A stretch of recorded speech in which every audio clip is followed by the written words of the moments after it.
ಇನ್ನು ಮಗುವನ್ನ ಹತ್ಯೆ ಮಾಡಿದಂತಹ ತಾಯಿ ಈಗಾಗಲೇ ವಿಚಾರಣೆಯನ್ನು ಎದುರಿಸ್ತಾ ಇದ್ದಾಳೆ. ಇದೇ ಒಂದು ಪ್ರಕರಣಕ್ಕೆ ಸಂಬಂಧಪಟ್ಟಂತೆ ಈಗ ತಂದೆಯನ್ನ ಕೂಡ ವಿಚಾರಣೆಗೆ ಒಳಪಡಿಸುವಂತ ಸಾಧ್ಯತೆ ಇದೆ. ಗೋವಾದಲ್ಲಿನೇ ಈಗ ತಾಯಿಯನ್ನು ವಿಚಾರಣೆಗೆ ಒಳಪಡಿಸಿದರೆ ಸೂಚನಾ ಸೇಠ್ನ ವಿಚಾರಣೆ ಮುಂದುವರಿತಾ ಇದೆ. ಇದರ ಬೆನ್ನಲ್ಲೇ ಸೂಚನಾ ಸೇಠ್ನ ಮಾಜಿ ಪತಿ ವೆಂಕಟರಮಣ ಅವರನ್ನು ಕೂಡ ಈಗ ವಿಚಾರಣೆಗೆ ಒಳಪಡಿಸ್ತಾರೆ. ನಿನ್ನೆ ಸ್ಥಳ ಮಹಜರನ್ನ ಮಾಡಿದ್ರು, ಮಾಹಿತಿಯನ್ನು ಸಂಗ್ರಹಿಸಿತ್ತು ಖಾಕಿ ಪಡೆ. ಇನ್ನು ಸೂಚನಾ ವಿಡಿಯೋ ಹೇಳಿಕೆಯನ್ನು ಕೂಡ ಕಾಲಂಗುಟ್ ಪೊಲೀಸರು ಈಗ ದಾಖಲು ಮಾಡಿಕೊಂಡಿದ್ದಾರೆ.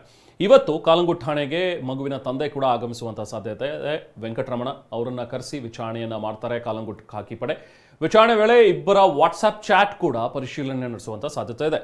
ಕೊಲೆಗೂ ಮುನ್ನ ಯಾವ ರೀತಿ ಚರ್ಚೆ ಆಗಿತ್ತು ಎಂಬ ಬಗ್ಗೆಯನ್ನು ಕೂಡ ಮಾಹಿತಿಯನ್ನು ಪಡ್ಕೊಳ್ತಾ ಇದ್ದಾರೆ. ಕೋರ್ಟ್ ಮಧ್ಯಂತರ ಆದೇಶದ ಬಳಿಕ ವೆಂಕಟರಮಣ ಜೊತೆಗೆ ಸೂಚನಾ ಹೇಗೆ ನಡೆದುಕೊಂಡಿದ್ರು, ಈ ಎಲ್ಲ ವಿಚಾರಗಳು, ಇವೆಲ್ಲ ಪ್ರಶ್ನೆಗಳನ್ನು ಇಟ್ಟು, ಹಾಗೆ ಕೊಲೆಯಾದ ದಿನ ಸೂಚನಾ ಸೇಠ್ ಮನಸ್ಥಿತಿ ಹೇಗಿರಬಹುದು, ಸೊ ಅವ್ರು ವಿಡಿಯೋ ಕಾಲ್ ಮಾಡಿದಾಗ ಹೇಗಿತ್ತು ಅವರ ಒಂದು ಮನಸ್ಥಿತಿ, ಇದೆಲ್ಲದರ ಬಗ್ಗೆನೂ ಕೂಡ ಪ್ರಶ್ನೆಗಳನ್ನು ಕೇಳುವ ಸಾಧ್ಯತೆ ಇದೆ. ಮತ್ತಷ್ಟು ಡೀಟೇಲ್ಸ್ ನಮ್ಮ ಪ್ರತಿನಿಧಿ ಸಹದೇವ್ ಮಾನೆ ಅವರಿಂದ ಪಡೆಯೋಣ. ಸಹದೇವ್, ಇವತ್ತು ನಡೆಯಲಿರುವಂತಹ ವಿಚಾರಣೆಯ ಒಂದಷ್ಟು ವಿಷಯಗಳು, ಒಂದಷ್ಟು ಪ್ರಶ್ನೆಗಳು ಕೂಡ ಇವೆ. ಖಾಕಿ ಪಡೆ ಕೂಡ ಕರೆಯುತ್ತೆ, ಬಹುಶಃ ಪೊಲೀಸರು ಕರೆಸ್ತಾರೆ ವೆಂಕಟರಮಣ ಅವರನ್ನ ಅನ್ನುವಂಥ. ನಿಮ್ಮ ಉಬ್ಬಿದ ರಕ್ತನಾಳಗಳ ಸಮಸ್ಯೆಗೆ ಎವಿಸ್ ಆಸ್ಪತ್ರೆಯಲ್ಲಿ ಕೇವಲ 30 ನಿಮಿಷದ ಲೇಸರ್ ಚಿಕಿತ್ಸೆಯೊಂದಿಗೆ ಮುಕ್ತಿ ಹೊಂದಬಹುದು.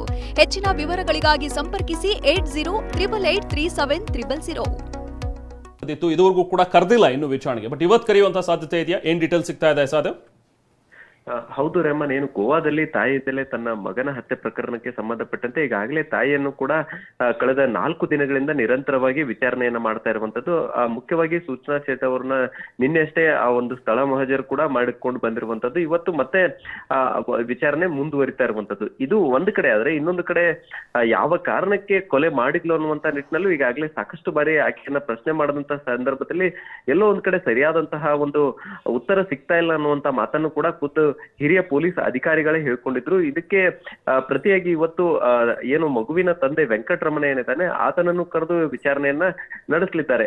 ಬಹುತೇಕ ಆತ ಏನು ವಿದೇಶದಿಂದ ವಾಪಸ್ಸಾದಂತಹ ಸಂದರ್ಭದಲ್ಲಿ ಈ ಒಂದು ಮಗುವಿನ ಅಂತ್ಯ ಸಂಸ್ಕಾರದ ಬಳಿಕ 3 ದಿನಗಳ ನಂತರ ವಿಚಾರಣೆಗೆ ಹಾಜರಾಗುವಂತೆ ಖುದ್ದು ಪೊಲೀಸರೇ ಹೇಳಿದ್ರು. ಈ ಒಂದು ಹಿನ್ನೆಲೆಯಲ್ಲಿ ಇವತ್ತು ಏನು ವೆಂಕಟರಮಣ ಕೂಡ ಪೊಲೀಸರ ವಿಚಾರಣೆಗೆ ಹಾಜರಾಗ್ಲಿದ್ದಾರೆ. ಇಲ್ಲಿ ಮುಖ್ಯವಾಗಿ ತಂದೆಯ ಪಾತ್ರ ಮತ್ತು ಈಕೆಯ ಮನಸ್ಥಿತಿ ಯಾವ ರೀತಿಯಾಗಿತ್ತು ಮತ್ತು ಕೋರ್ಟ್ ಮಧ್ಯಂತರ ಆದೇಶದ ಬಳಿಕ ಯಾವ ರೀತಿಯಾಗಿ ಏನಾದ್ರೂ ಬದಲಾವಣೆ ಆಗಿದ್ಲ ಅನ್ನುವಂತ ನಿಟ್ಟಿನಲ್ಲೂ ಕೂಡ ವೆಂಕಟರಮಣೆಯಿಂದ ಮಾಹಿತಿಯನ್ನ ಪಡೆಯಲಿದ್ದಾರೆ. ಯಾಕಂದ್ರೆ ಇಲ್ಲಿ ಮೊದಲನೇದಾಗಿ ಅವತ್ತು ವಿಡಿಯೋ ಕಾಲ್ ಸಂದರ್ಭದಲ್ಲಿ ಯಾವ ರೀತಿಯಾಗಿ ವರ್ತನೆ ಇತ್ತು ಮತ್ತು ಅದಕ್ಕಿಂತ ಪೂರ್ವದಲ್ಲಿ ಏನಾದ್ರೂ ವಾಟ್ಸಪ್ ಗಳಲ್ಲಿ ಏನಾದ್ರೂ ಅವಳ ಚಾಟ್ ಸಂಭಾಷಣೆ ಯಾವ ರೀತಿಯಾಗಿತ್ತು ಅನ್ನುವಂತಹ ನಿಟ್ಟಿನಲ್ಲೂ ಕೂಡ ಒಂದಷ್ಟು ಈ ಒಂದು ಸೂಚನಾ ಸೇಠ್ ಬಗ್ಗೆ ಮಾಹಿತಿಯನ್ನ ಪಡೆದುಕೊಳ್ಳಿದ್ದಾರೆ. ಅದಾದ ಬಳಿಕ ಏನು ಕೊಲೆ ನಡೆದ ದಿನ ಕೂಡ ಏನಾದ್ರೂ ಡೌಟ್ ಬಂದಿತ್ತ ಅನ್ನುವಂತ ನಿಟ್ಟಿನಲ್ಲೂ ಕೂಡ ವೆಂಕಟರಮಣನಿಂದ ಮಾಹಿತಿಯನ್ನ ಪಡೆದುಕೊಂಡು ಆ ಒಂದು ಮಾಹಿತಿಯನ್ನು ಕೂಡ ದಾಖಲಿಸಿಕೊಳ್ಳಿದ್ದಾರೆ. Rehman, okay, thank you Sahadev.